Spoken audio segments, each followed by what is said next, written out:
está, señores, miren.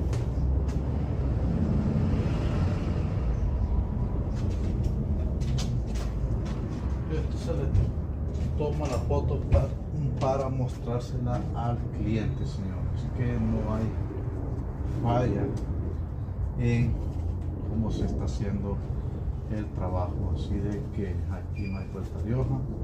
Ahorita voy a ver si aguanta esa madera. Vamos a ver, arriesgar un poquito. Parece que sí, no hay problema. Ponemos esto de acá.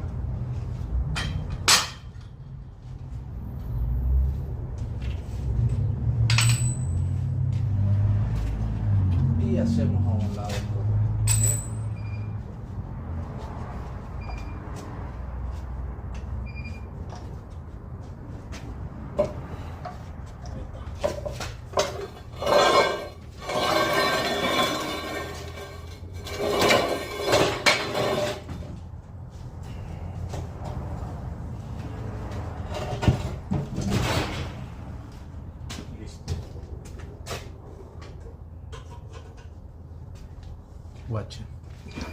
Guache cómo está todo esto acá.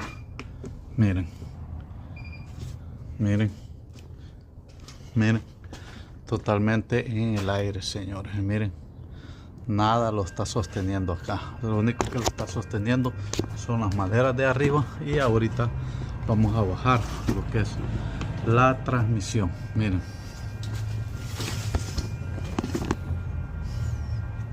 Aquí le dejamos el video. Vamos a quitar este soporte. Vamos a quitar este soporte ya que está aquí. Vamos a ver porque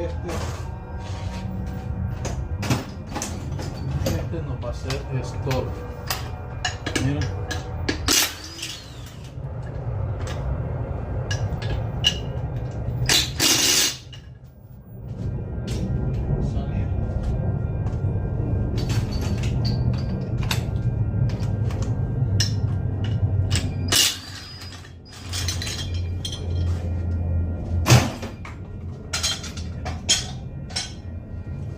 Ahora ya está. Ahora ya lo ven, ya lo quitamos. No hay que confiarnos. Nunca hay que confiarnos en esto. Así de que, guache, ahorita lo vamos a subir porque acuérdense